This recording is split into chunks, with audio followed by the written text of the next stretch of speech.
record so that we have a record. As I mentioned to our speakers in a little overview email, we do record these quarterly community forums. Again, this is the Fall 2019 Software Preservation Quarterly Community Forum, and we're so happy that everyone has joined us today. My name is Jessica Meyerson.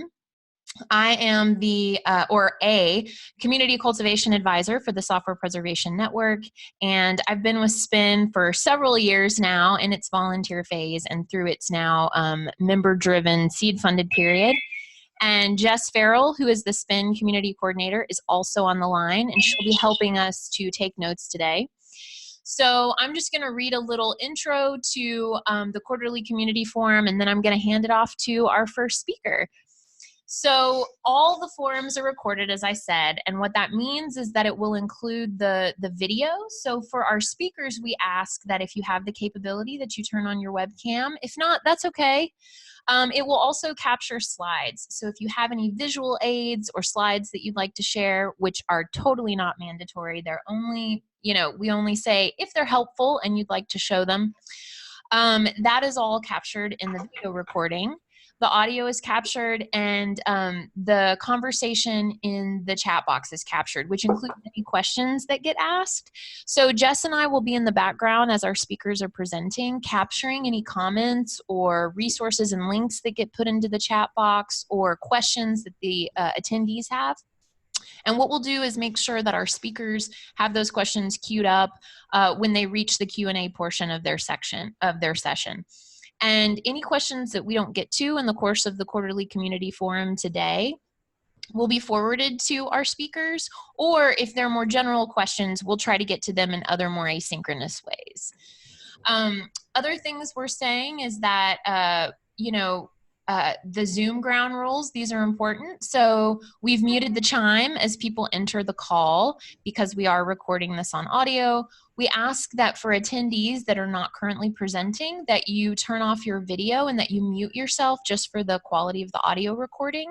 And that we ask speakers, if you're willing and you have the capability, to keep your webcam on, as well as your audio. So with that said, I am so pleased to hand it off first to Yuen Chow, who is a member of the Law and Policy Working Group, the SPIN Law and Policy Working Group. And she will introduce our first guest speaker. Yuen Chow, take it away. Thank you. Hi, everyone. My name is Yuanxiao Xu. When I'm not working with my colleagues at SPIN, I'm a copyright specialist at the University of Michigan Library Copyright Office. Our office collaborates closely with Jack Bernard, the speaker I'm about to introduce to you in the next 30 seconds. Among many other practice areas, Jack is an expert on copyright law. He's a recipient of the ALA's L. Ray Patterson Copyright Award. Jack is also an active member of the university community. He has served on the UN Council for Disability Concerns for over 17 years, where he's now the chair emeritus. Jack is the perfect person to tell us all about how best to work with your institution's General Counsel's office, because he has been with the UN General Counsel's office for over 2 decades. Today, he has generously agreed to let us peek into what goes on in the University General Counsel's head. Without further ado, I will let Jack take over from here. Thanks. That was a really nice and friendly introduction. I appreciate that. I don't know if I'm the best person or not to talk with you today, but I'm really happy to talk about this subject. We actually don't do a lot of software preservation at the University of Michigan, so there may be nuances that I haven't interacted with that many of you on this Zoom interaction have had more experience with than I have. So I'm certainly welcome to questions, and I may or may not be able to answer them. As Yuan Xiao said, I have been in the General Counsel's office here for over 20 years and have been doing work related to intellectual property and cyber law for that period of time. I get to work on a whole variety of other interesting issues as well. We do a lot of preservation here at the University of Michigan and have thought a lot about how preservation interacts with the law. We've got a large library and a variety of other efforts on campus to preserve content in a whole variety of formats. And thinking about those issues has been a real highlight for me in terms of my career. I guess it's useful to think a little bit about just working with someone in a general counsel's office, or maybe your institution doesn't even have a general counsel's office. You might work with outside counsel, and so those are two different circumstances, and useful to think about those circumstances differently. But let me dive into thinking about what happens if you have a general counsel's office and how you might work with them. So some of you will have general counsel's offices that are large. There are something like 8 attorneys, 27 attorneys in my general counsel's office. Some of you may have just one attorney in your general counsel's office, and those are very differently organized institutions, and it means that your engagement may have to be very different. The one-stop shop, or one-person shop, or two-person shop, or three-person shop, those attorneys are doing a whole variety of activities, tend not to have a lot of time, but at the same time, they also tend to work for institutions that may not have as many transactions taking place, and so and they also tend to be smaller institutions, although not necessarily so. But it does mean, though, that if they are smaller, that there's a real opportunity on a smaller campus to form relationships. And I actually think relationships are good on any size campus. At larger institutions, you get people who can specialize. Although I'm as much of a generalist as exists at the University of Michigan's General Counsel's Office, I cover lots of areas. If you look online at our various portfolios, you'll see I probably have the longest list of subject matter areas that I focus on. But I do get to focus. There are lots of things that I never work on. And then there are all kinds of weird things that I work on. I mean, I've done space law and admiralty and mortuary law and even divorce in my job in the General Counsel's office here. So you do get to sample lots of things in the academy. If you're at a large institution or an institution with lots of attorneys, let's just say more than 5 or 6 attorneys, you're likely to have an attorney who's particularly versed, at least somewhat, in this kind of area, whether it's thinking about copyright or cyber law or licensing, software licensing. There will be usually somebody who has some leaning. And I would encourage you, no matter what, to advocate for yourself by getting to know your counterpart, your colleague in the general counsel's office. And even if that's a one-stop shop, going to lunch with somebody is a really great way to get to know that person. And there are lots of people, even at a big place, competing for your time. And despite rumors to the contrary, lawyers are people too, and we succumb to the same kinds of enticements as everyone else does. And so interesting clients, interesting people, affable people, people who are engaging and provoke our intellect, those folks are likely to get a lot more of our attention than people who are a little dismissive or standoffish or who never darken our doorsteps. And so I really would encourage you, if the best way to advocate for whatever it is you're interested in doing that has a legal component is to really get to know your colleague in the general counsel. Now, regardless of the size of your institution or the number of attorneys who work, if you've got in-house counsel, something that's worth knowing is that your attorneys may or may not know as much about the subject that they're advising you on as you do. And that is not uncommon. You might have a real subject matter expert, but you might also have someone who knows a lot about the subject, but where the nuance of your particular field might give you more information because you're reading blogs or interacting with groups of people who are able to vet lots of material, or you've gone to conferences where real experts on the subject matter are able to opine. So for instance, I know a lot about copyright law and a lot about preservation, But it's possible that the really smart people who work in our copyright office at the University of Michigan, they might know something more than I do about the law and how it works in a particular area.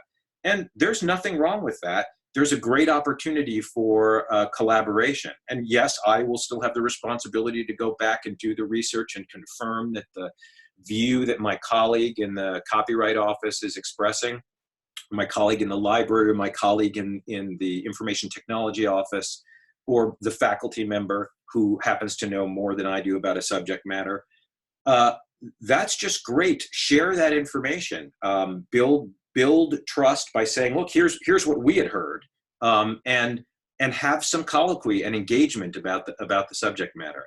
This is great. When you've got a general counsel's office, you've got an attorney on staff or a group of attorneys on staff who can engage with you. And if you can inspire those attorneys to take an interest in your subject matter, all the better, because you'll have someone to bounce ideas off of. Now, there are lots of people, and I will get to what we call outhouse counsel as opposed to in-house counsel in just a minute. But there are lots of people who think, you know what, it's just better not to interact with the attorneys because they are likely to say no. They're likely to take a very conservative position.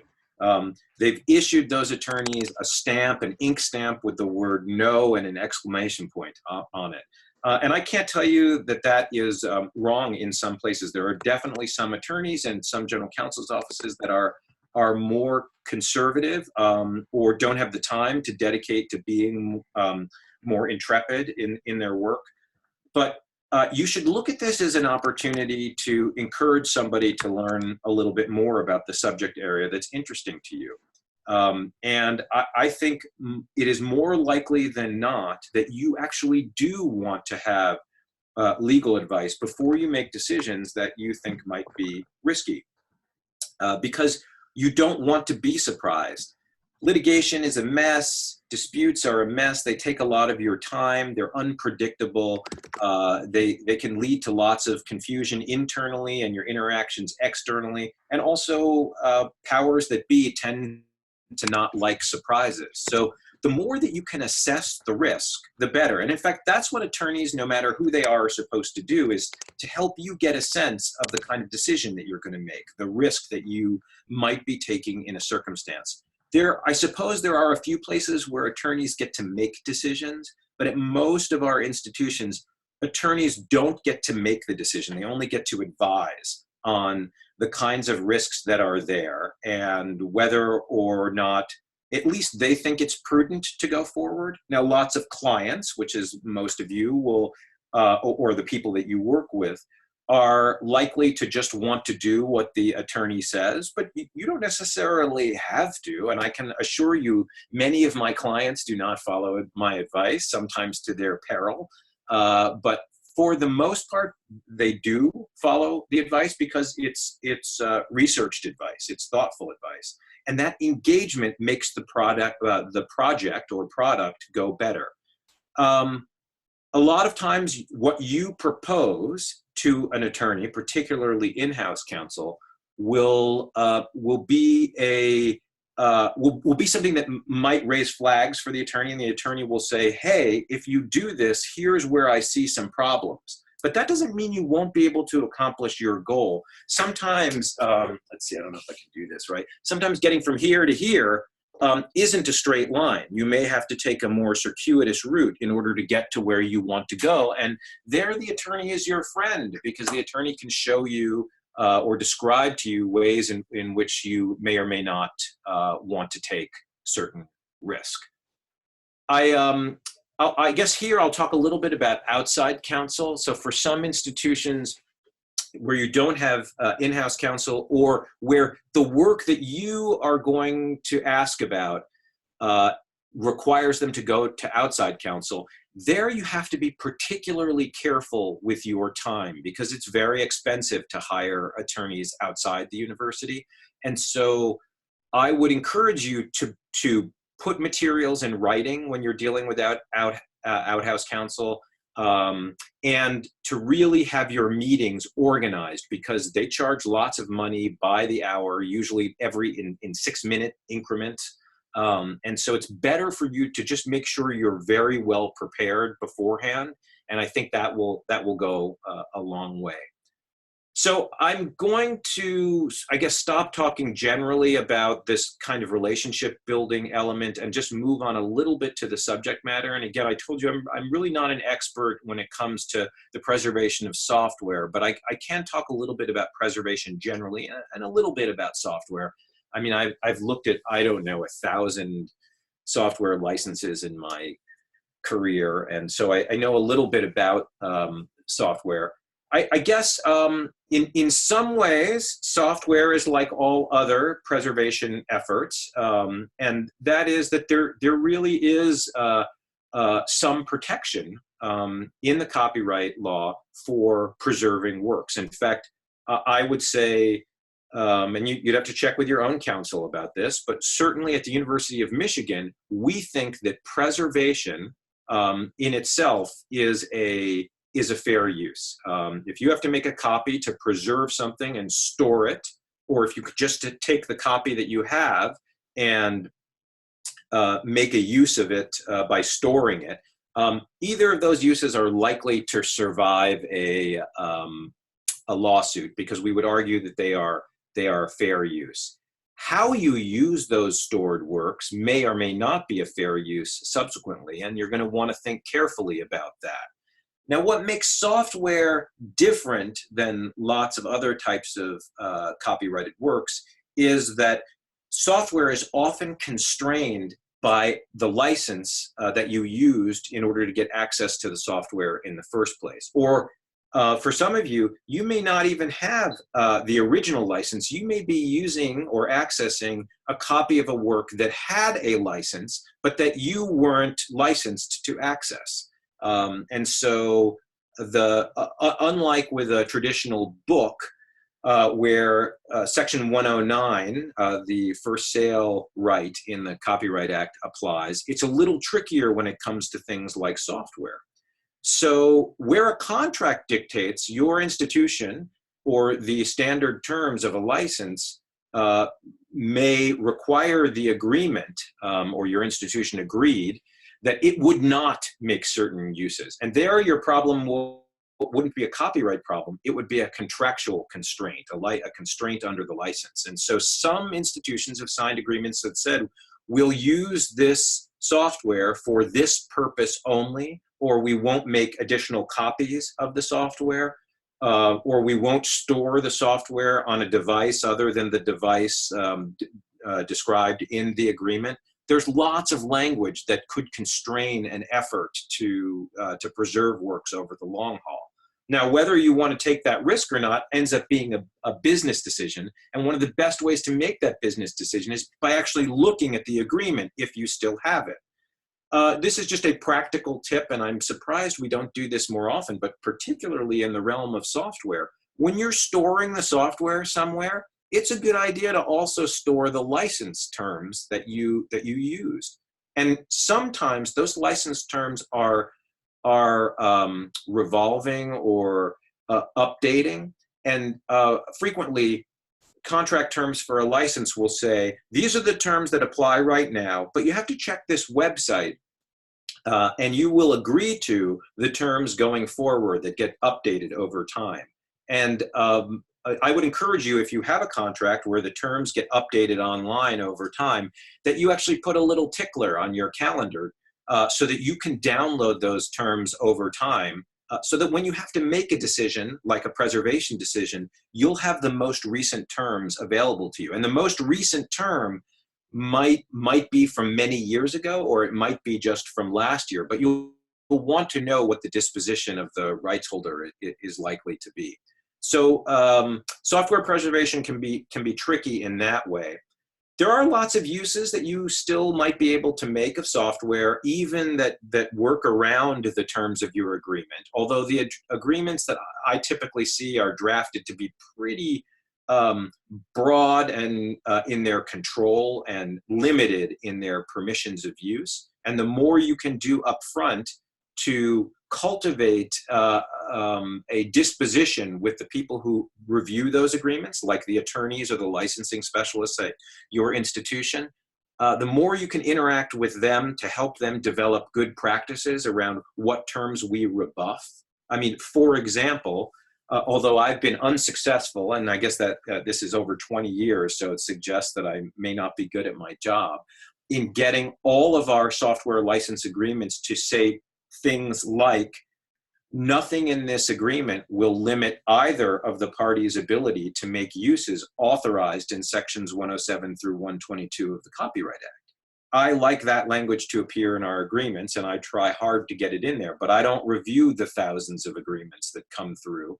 And there are lots of people who review those agreements, and despite my best efforts, I can't get that into all of our agreements, particularly the agreements where it might be most relevant for us to do that. So I look down at my watch and I see that my 20 minutes have elapsed, and I know I was told to allow some time for questions. So maybe this is a good time to open up for questions, and I'm really glad to answer anything. Thank you so much, Mr. Bernard. That was an awesome overview. Yeah, I'm actually going to, for Q&A, I'm going to hand it over to the members of the Law and Policy Group, and encourage all of the rest of the attendees to queue up your questions. I have some examples, but you just recently touched on some of those points. So yeah, I'll hand it over to Yuan Chao, Anna, Graham, and Brandon, as well as Paula, if she's on the line. Great, and you should all definitely just call me Jack. My father is Mr. Bernard, despite all the gray hair, so please just call me Jack. Will do. Thanks, Jack.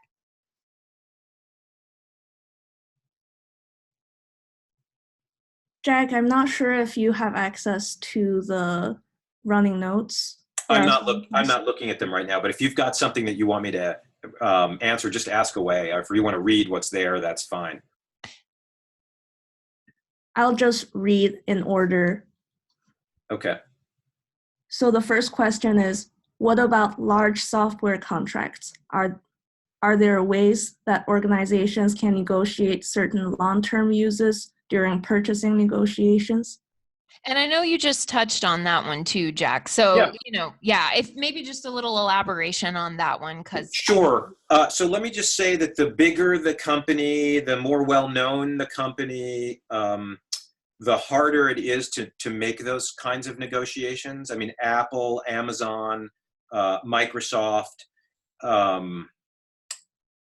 Google, these companies, when giving you a license, your business is just not that important to them, usually, unless you're doing something very cutting edge at the beginning. So they don't have time to negotiate with you about small terms. They want their agreements to be the same for all of their millions and millions of customers and licensors and contractors. So it's very hard to negotiate those terms with them. I definitely would encourage you to try. I have certainly tried over the years and delayed some projects by many years because I felt that the terms were unconscionable, particularly along the lines of the kinds of uses that we like to make of things and the kind of investment that we might be making. And so again, kind of inspiring in your general counsel's office this sense of, yep, we'd rather wait a little to have you negotiate more, particularly where you can do that. That would be an excellent strategy. I will say that the medium-sized institutions or contractors, they tend to be the best to work with. The large ones don't care what you think. The small ones don't want to spend money on their outside counsel to renegotiate the agreement. It's the medium-sized software purveyors where you're likely to have the most immediate success in negotiating these kinds of terms. And maybe as a brief follow-up, I'll just ask this question, which is, in terms of the Code of Best Practices for Fair Use and Software Preservation, and thinking about that document as representative of sort of the living and evolving set of software preservation best practices that the community has endorsed, to me, that represents a future in which the power of that document as an assertion of our fair use right also becomes this thing that the community rallies behind and helps it to grow. So I'm curious, at what point is there sort of a weight or a gravitas in the power of a community-driven, community consensus document like that for an individual institution to bring to, say, a contract negotiation? In other words, yeah. Yep. I think the more that a company hears the same kinds of concerns raised about its template agreement, the more likely it is to take it seriously. So I think it is less persuasive to a company to hear, hey, haven't you read this document? You should be doing something different. Take a look at this document. I think you're likely to win more companies over when you say, hey, we have concerns about this in your agreement. And let me tell you why we have those concerns. As they start to hear the same things over and over again, we've seen this strategy work very effectively in trying to negotiate with all kinds of vendors, including software vendors, in the realm of accommodating people who have disabilities and having software be accessible. Just pointing to standards tends not to be enough. Although there are some nice standards like the W3C standards, which is very, very helpful. I mean, maybe your standards will eventually rise to that level. And so I guess there are times where the standards can be helpful, sort of circling back on what I just said, or walking back what I just said. I will say, and those of you who know me will find this to be an echo of the past, but I would encourage you to call your document prudent practices rather than best practices, because I think best practices tend to get us in trouble somehow.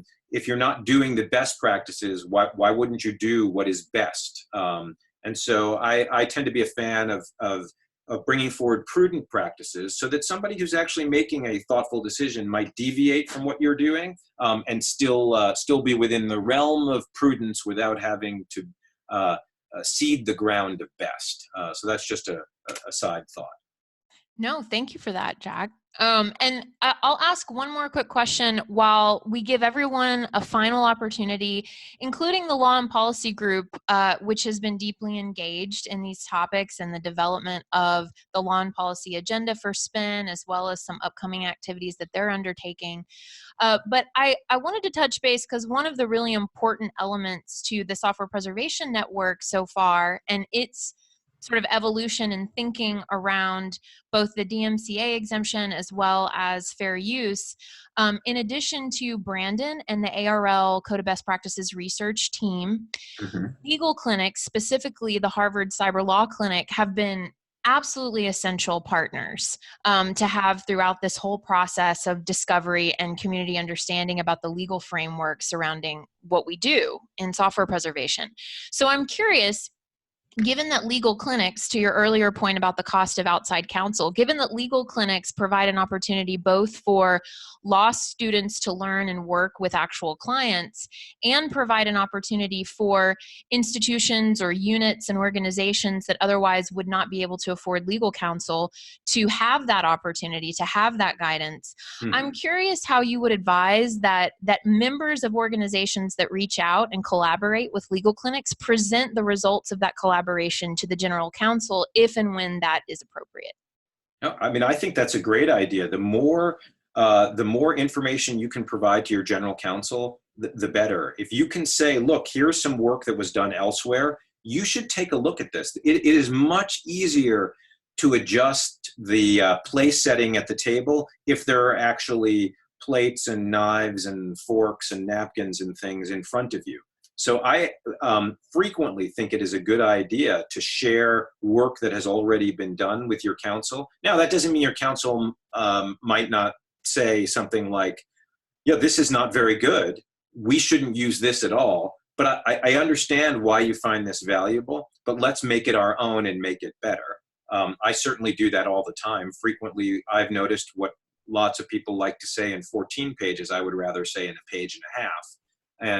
And so I think and I certainly have my own proclivities about doing things, and those proclivities might be a benefit or a detriment in the long run. I guess we'll find out. But I absolutely think that bringing forward community expectations or standards or norms or the work done by others is a great idea. It's also, I guess I should also point out, I meet with the Library Copyright Office every 2 weeks, if not more frequently. I interact with the Library Copyright Office on an almost daily basis. And we have a big enough institution that can happen, and maybe you wouldn't meet every 2 weeks at your institution, or maybe you'd meet more frequently, but developing regular meeting times seems like a very good way to keep the relationship fresh and to treat the meeting time like you would any meeting, where there's an agenda and you try to get through the agenda, and you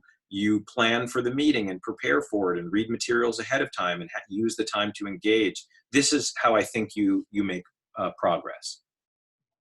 Thank you so much, Jack, for all of your time and presenting your perspective. I think I can speak for all of us when I know how greatly that's appreciated. I'm sure that we'll have questions, that the community will surface questions. And so I hope that we can reach out to you for any follow-ups in the future. Sure, anytime. Excellent. Thank you so much, Jack. Yeah, thanks for letting me participate, and have a great rest of your meeting. Perfect. Thank you. Bye-bye. Okay, and so now we'll transition over to presenting the work of an incredible research group at the New York University that's looking at investigating and archiving the scholarly Git experience, hashtag IASGE. So please feel free to live tweet with that hashtag. And so I would like to introduce Genevieve Milliken, Vicky Steeves, and Sarah Nguyen. Take it away. Hi, everybody. Thanks so much for the introduction. I'm going to start our video, but I'm also going to share the screen, so you're not going to see us for very long. But hello, here's our sweet Yeti mic. So again, thanks so much for hosting us. My name is Vicky Steeves. I am the librarian for Research Data Management and Reproducibility at NYU. The video just includes me, but Sarah and Genevieve are here in the room with me. And we're going to be going over our Sloan-funded project, looking, as just said, at the scholarly Git experience, which we're going to go into. So first off, the slides are there at that link. I also dropped that link in the meeting notes, so folks can get it there too. It'll bring you to an OSF page, should be public now. So who are we? We are centered in NYU's Division of Libraries. I am serving as the project lead for this project. David Millman is the PI. Genevieve and Sarah are both research scientists focusing on two different parts of the project, which I'll go into. But in addition to this sort of core team that's working in a year and a half on the project, we also would not be able to do this without our awesome colleagues in Digital Library Technology Services.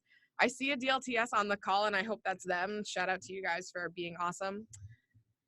So to start, I wanted to center why we are undertaking this project and sort of why we care about scholarship in Git. And for this community, I feel like you would probably already know why people care about scholarship in Git. But, oh, there we go, perfect.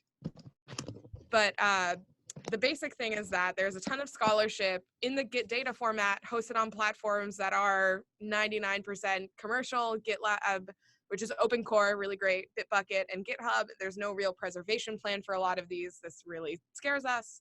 And then additionally, so there are some initiatives to capture just source code, but we don't care just about source code. We also care about what we're calling the scholarly ephemera around source code, things like merge requests, code reviews, annotations, discussions on issues. There are whole journals now using GitHub as their infrastructure for peer review, for publication, and there's no preservation plan. You can also see that these can be taken down at will because a lot of these platforms are commercial platforms. This yellow banner was across the top of people's GitHub pages when they were from 6 sanctioned countries, and it resulted in some awful things on Twitter, such as begging for source code for PhD projects. So in a nutshell, this is sort of why we're interested in investigating this, why we started this project with the— Vicky, I'm sorry to interrupt you, but we can only see the screen that has the slides in it, not the actual presentation that you're presenting. Oh, I think you have a different screen. So you have the screen shared that just has it still in Google Docs. Oh, right. Okay, thanks. Sorry, it was such a great presentation. I didn't want to stop. No, thanks for letting me know. Everyone's just saying that. Okay, let's share my whole screen. You're gonna see all my thousands of. All right, so everyone can see this now. Oops. Jess, this works? Not yet. Not yet, Vicky. Yeah, I still see you. Oh, goodness me. What is it? So do a screen share in Zoom instead of Google Docs. I am doing it in Zoom. Right. Oops. Goodness. I swear we're good at technology. This is like. It's got to happen at least once per quarterly forum. So it's. All right. Well, it's us. All right. So now you can see this person's very unfortunate tweet about begging for their source code for their project. This is why we care about it. Boom, boom, boom. All right. Sweet. Thanks, Jess. So as I said, it's an Alfred P. Sloan Foundation funded project. Shout out to Josh Greenberg, who's our program officer. The acronym does not look this way, but we pronounce it Ice Age. So feel free to just say that. And there are two main streams of work. And at some point, I'm going to pass it to both Sarah and Genevieve because they are focusing each on one of these. So they're going to go into more depth. But basically, we're interested in, on a sort of behavioral study level, how academics, folks in academia, are using Git and Git hosting platforms, how these tools could be better aligned with their needs. If anyone in this webinar has ever tried to teach Git, it's not friendly, especially for people who need it for a specific academic purpose. So we're really interested in seeing how these tools could be better aligned with the needs of the folks that we're serving. And then on the other side, on a more library and information science focus, is we're evaluating the extent to which the scholarship on these platforms are being preserved by professionals. And we're hoping that these evaluations will lead us to sort of an archival specification that's Genevieve will talk about in a minute.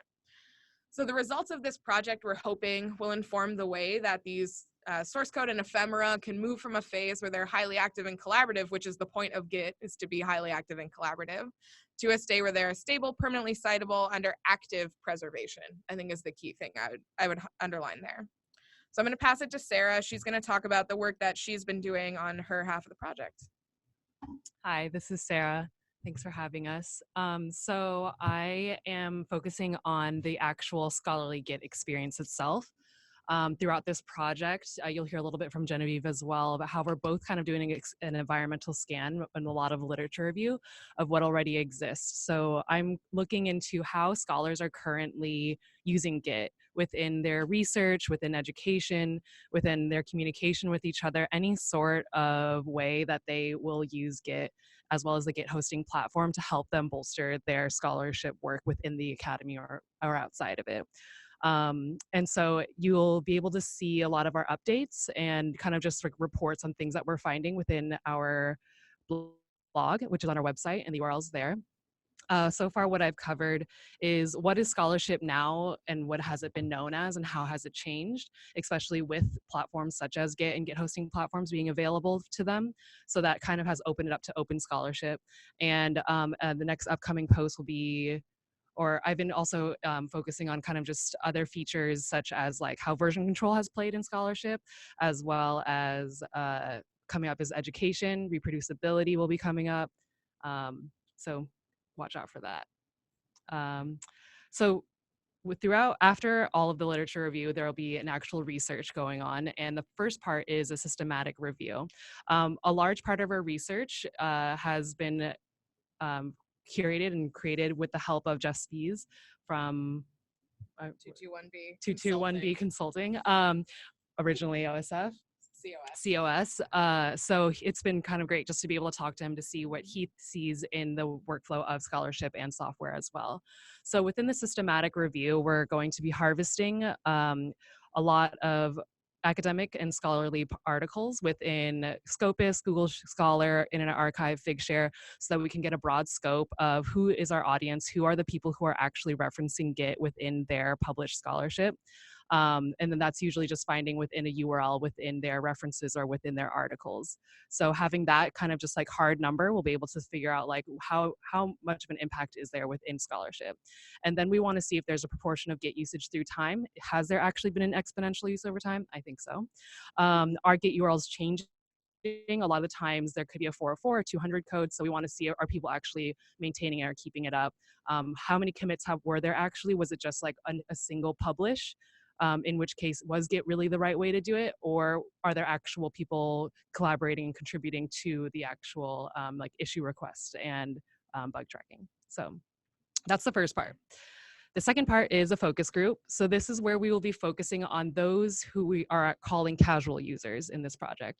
The casual user is someone who has been exposed to the Git workflow and has been taught what it actually means, but they haven't actually incorporated it into their scholarly workflow on the day-to-day. And we want to understand why that is so.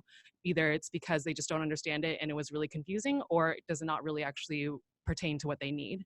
So one of the things that we found were teachers were surprised by how overwhelming the students' enthusiasm is for adopting version control systems, but they also discovered that they lacked understanding about the system or having confidence in their ability to use it effectively beyond the course.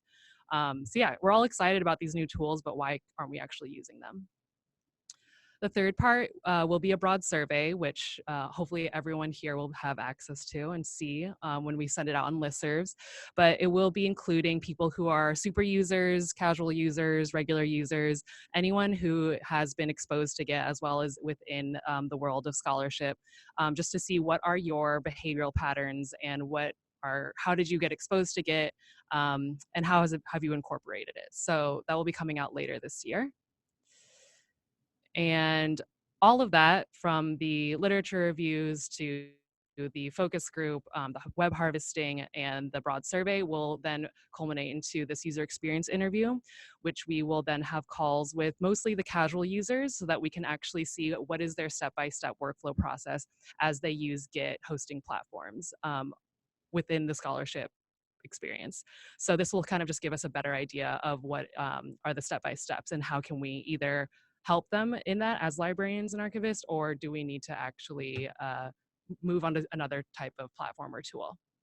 So all of that will then kind of help us figure out what Genevieve will be helping us with within archiving their workflow of the step-by-steps in their scholarly experience.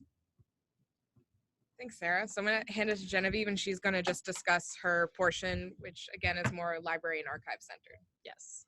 So in a lot of respects, me and Sarah work in tandem and in parallel, and we are doing a lot of environmental scanning and looking at literature, a broad range of literatures.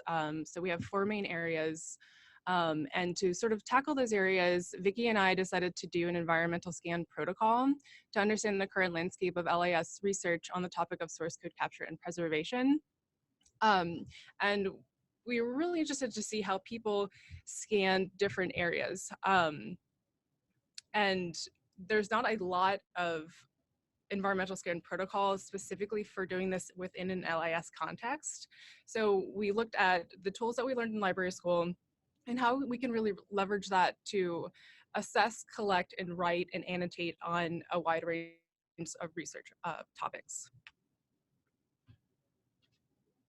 And my 4 main areas of research are, the first 2 are web archiving and self-archiving. We really wanted to look at web archiving technologies and see how they can be leveraged to capture both source code and its scholarly contextual ephemera that Vicky was speaking about earlier. And 2 main projects of interest to us were the Scholarly Orphans Project out of Los Alamos, and it's Martin Klein and Herbert von Soppel, 2 research scientists that used Memento Tracer to trace. They did a test of 16, a case study of 16 scholars, and they used their ORCID IDs to track them via APIs. And one of those platforms was GitHub. And secondly, we're really interested in Web Recorder's Autopilot, which is a new feature that they offer. And I was fortunate enough to do some beta testing with them, and we really think it's a game changer to capture Git. And secondly, we have self-archiving, which is, we wanted to look how researchers do self-archiving in different platforms, including Zenodo and Zenodo GitHub integrations, the OSF, and then research repositories. And then our last two sections was programmatic capture and software preservation. So we define programmatic captures as the use of APIs, crawlers, listers to collect source code and its scholarly ephemera. And two projects that are of interest are the Software Heritage, it's a really great organization that has captured over billions of repositories and has a really wonderful archive now. And as Vicky mentioned earlier, source code is not permanent. These platforms are commercially based and they really don't have a strong commitment to long-term preservation. And something like the Software Heritage is really sort of foregrounding that and capturing it and making it available for us for the long term. And then there's also the GH archive, which captures everything but the source code. And they capture it and put it into via JSON using the GitHub API and have it accessible via Google BigQuery. So you can use SQL to query that and get it back as a JSON return. So both of those things capture one part of it. You have the software and then you have everything else. So how can we leverage those tools and bring it together to capture the entire scholarly package? And then also like put it into the scholarly ecosystem in a way that foregrounds software as scholarship. And lastly, software preservation. We really are interested in keeping abreast of software preservation workflows and best practices. Obviously, everybody on this call is invested in that area. And what are the best practices that are coming out? How has it been written about? How is it curated, including on fair use? Obviously, you have an open invitation to send us your research and ideas. And all of those 4 areas I'm looking at is my end deliverable is going to be an archival spec that can be used by any institution and should largely be software agnostic. So it doesn't really matter what sort of infrastructure you have at your university. We do plan to have it as a broad archival spec. And the details will include different types of capture of source code, whether you choose to use the feasibility of web archiving or some other thing, like self-depositing with a really close curation process, something like that. But also like understanding that source code needs to be contextualized by its ephemera, its commit messages, its merge requests, its issues, its wiki, everything that is connected to it. All the people that are involved need to be part of that package and put into the scholarly ecosystem, which obviously includes description and how to do that specifically through curation and workflows that work more broadly than anything else. Yeah. So the 2 main outcomes of this project, just to repeat, is an archival spec, which Genevieve just went over, and then this gap analysis from Sarah as part of the behavioral study. In the interim, we have very in-depth reports on each bespoke topic that we've been distilling into blog posts. And we also, as we're going to collect data where it's not sensitive or unreleasable, will be released to the public for people to use, reuse, extend, especially this community, as they want. So in summary, talk to us at iPres if you're going to be there. Look out for our blog posts, send feedback and resources. Genevieve and I will be there. Sarah, unfortunately, will not. But you can also hit her up on Twitter. All of our Twitters are there.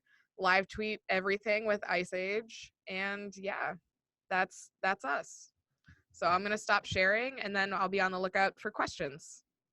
Wow, thank you so much, Vicky, Genevieve, Sarah. That project is totally awesome. Thank you for sharing your work. I think I speak on behalf of everyone on the call when I say we are waiting with great anticipation to see the initial findings and long-term findings of the project. This is so awesome.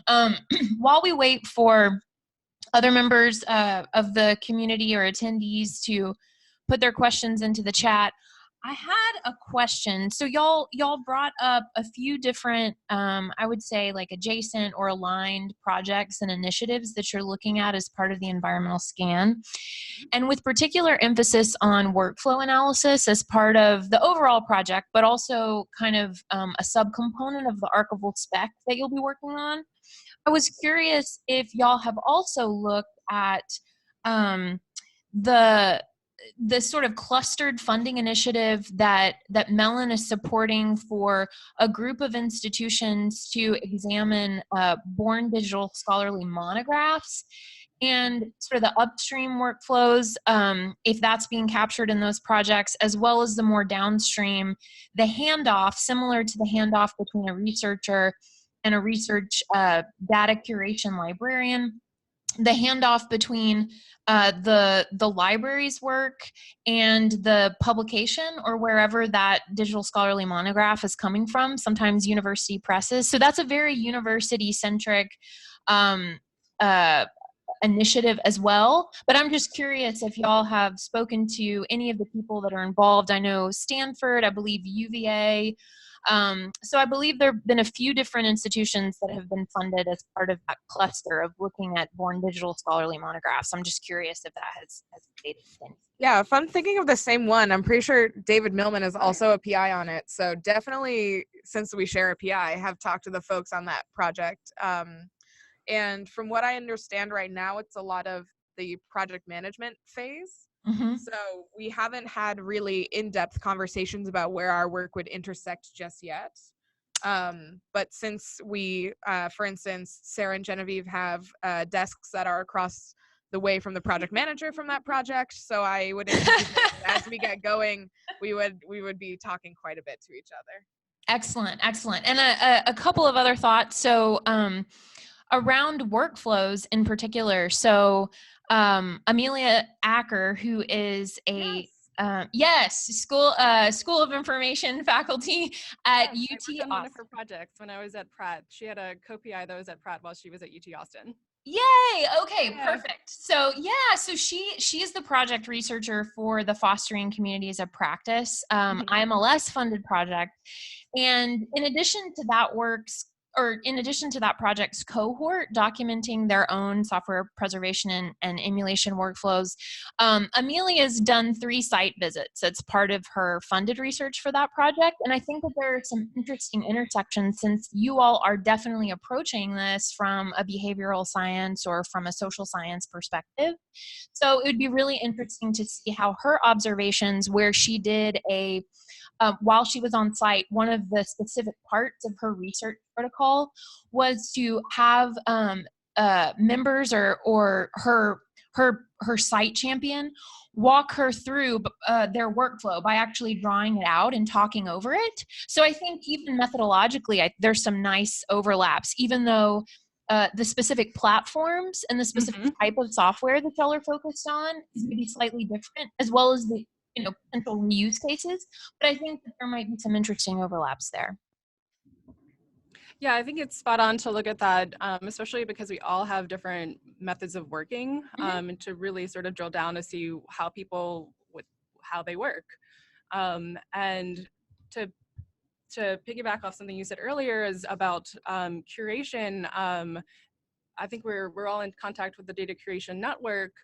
So as different file types are being sort of curated within the library, something like the Data Curation Network really helps us to see and understand and to create workflows for assessing file types, whether it's an R file or a Python file or some piece of digital humanities research.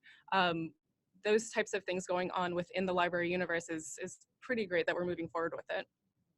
I would also say just that definitely during our in-depth interviews, we're aiming to have people actually share their screen with us on Zoom and walk through exactly how they would approach a given task. So it's definitely part of our sort of UX work at the tail end of this project. So that's definitely on our roadmap also, because we all are subject to human error and we'll forget something if we try to describe a workflow rather than just show us. So. Definitely. No, this is great. It looks like, so Jess popped in something here, the identification of self-archiving as a research area, really interesting. The DLF Born Digital Access Group just got data back from a survey on user experience and access to Born Digital archives. Some respondents said that their archive were data sets that they've captured from themselves, not access to the library. Yeah, no, definitely. It'll be interesting to see, I guess, how far along are all of you in the development of your interview protocol questions? Like, could you give us some insight maybe into how you're going to be probing the self-archiving piece? Yeah, so we're doing the user experience interviews last, but what we're doing after our systematic review this month is smaller focus groups in which we will be delving a lot more into those topics at a wider scale. So I can't speak to specific, for instance, interview questions, but definitely something we're interested in capturing in the focus group is sort of this definitional work. I would say the biggest part of any like data librarianship writ large to include this is sort of that translational jargon switching type of work where we are constantly trying to translate between different types of researchers, different types of domains, and how they use different terminology. So for sure, we're going to be asking like, if they know the difference between Git and Git, for example, is another GitHub, because a lot of people conflate Git with GitHub and don't realize that they can actually take their Git repository somewhere else. They think it's a GitHub thing, I have to use it here. So there's sort of a lot of this these precepts out there that could actually be very damaging on the archiving side, whether or not it's specific about the word archive or sort of how people conceive of their materials. But we're definitely going to be probing into that, and seeing how people have those conversations too within a larger group is going to be very interesting to observe. Yeah, that's crucial. Yeah, thanks so much for pointing that translational piece out, Vicki, because I know that just from hearing from, say, like our EASY nodes and the EASY network, as well as the FCOP cohort and all of the members of the SPIN community thus far, you know, one of the things is that oftentimes you have a person in a particular role whose job it is to be on the forefront of exploring, like, okay, well, what is this new area of digital curation and how does it fit into our existing infrastructure? But then there's that work of figuring out, okay, if we're going to be providing some kind of discovery and access service in relation to these materials, then how do we get the word out? How do we elicit use cases? How do we just talk about this work on campus? And yeah, how do we get a conversation going? So yes, did 100% on the translational piece, always. And with that, I don't want to take up any more time without asking the attendees on the call to go ahead and post any additional questions that you may have for Genevieve, for Vicki, or for Sarah. And to also just ask them that, similar to what we asked Jack, if there are questions that surface after this call by individuals or that come up in future meetings subsequent to the quarterly community forum, can we reach out to you? Yes, most definitely. Awesome. Okay. I'm going to give people maybe just a few more seconds while we wrap up today to post any questions. Again, the call is being recorded, which means that if we get your question, if you get your question in here in the end and we don't actually get to address it within the scope of the hour, we can certainly forward it on to Vicki, to Genevieve, and to Sarah. So with that, I just want to thank everyone for being present and showing up today. That's always the hard part, but once it happens, you know, magic occurs. And so we've been very grateful to have Jack, Vicki, Genevieve, and Sarah on the call today, as well as all of you.